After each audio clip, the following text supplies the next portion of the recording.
Hi all, here's a quick, hopefully quick, video on how to record your quartets into GarageBand on your iPad. So first of all, you want to have your headphones connected with a wire to your iPad. When you're doing multi-tracking, if you use wireless headphones, it's never going to line up correctly. So make sure you're using wired headphones plugged into your iPad. Then on my iPad, I'm going to open GarageBand. And I'm going to, in the GarageBand folder here, I'm going to create a song. Now, you want to make sure you're on the tracks view. If you're in the live loops view, go over here to tracks. And then you want to make sure that here you're on the audio recorder. We're going to record an instrument.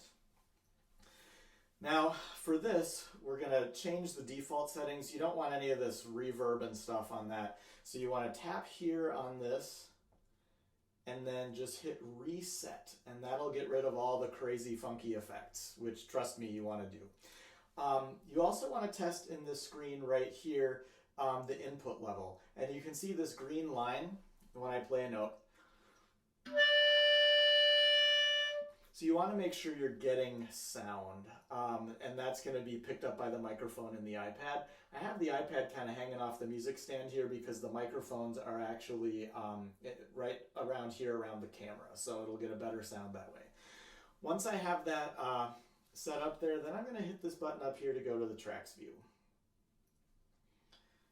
And so now I can see I have one track in there. Now I'm just going to set up all 4 tracks right away.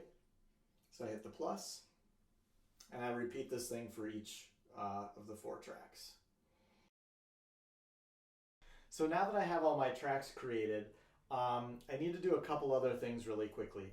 I'm going to tap on this plus thing up here, and you want to make sure that if you don't change this, it's going to stop recording after 8 bars, and that's going to be really annoying. Trust me, I learned the hard way. So tap on that, and you want to have it be the automatic length. That way it'll keep recording for as long as you keep playing. The other thing that we want to do is to set the tempo of our metronome. So I tap on the gear icon up here, and for these chorales, I would recommend a tempo of 80 beats per minute. That's fine. You don't want to go any faster than that. Slower's fine if it's easier for you. Like, no worries, just don't go too fast. So then go back to here, and now we should be good. So I'm going to suggest that you start recording with the bass part first. It's just easier if you start with that. So that's, you can try it any way you want, but that's what I find works best for me. So I want to make sure I have that track selected. You can select tracks just by tapping on it. So I'm going to do soprano, alto, tenor, bass. And then when I hit the record button, it's going to give me a count off, and then it's going to start recording. I find for me it works better if I start recording on measure 2. If you start recording right away on measure 1, if you're even a little bit early, sometimes you'll miss that beginning of the first note. So an extra bar of silence at the beginning is preferable to that. So I'm going to record the bass part.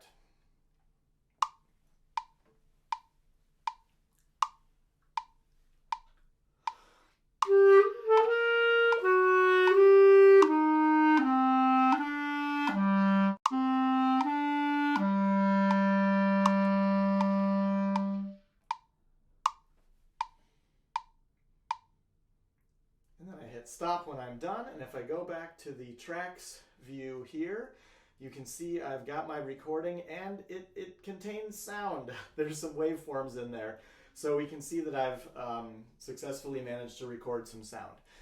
Now, for my personal preference, I like to start with the bass, and then I like to do soprano next. So then I'm going to go through and record the soprano part. I select it here before I hit record.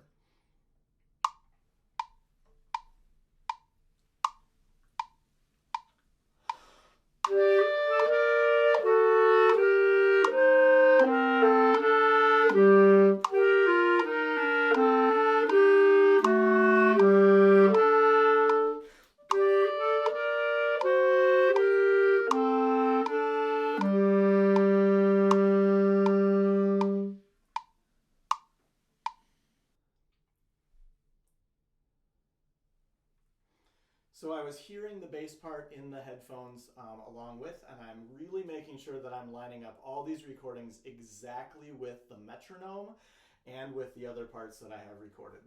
So then I'm going to go through and record the alto part and the tenor part.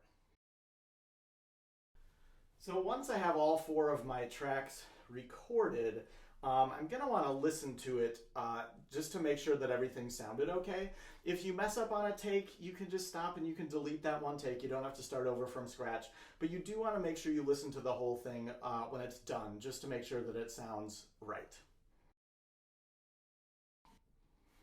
All right, so I'm satisfied with how that sounds for my first attempt at this.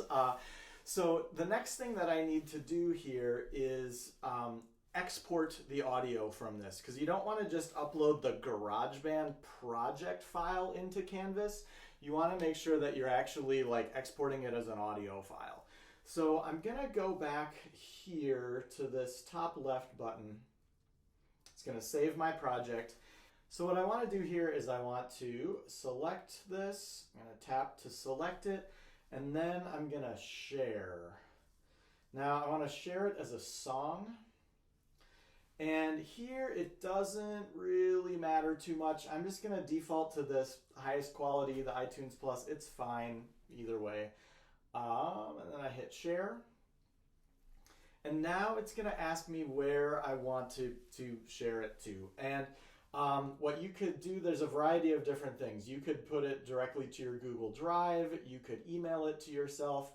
You could airdrop it to a different device. What I'm going to do here is I'm going to save it to the files folder on my iPad.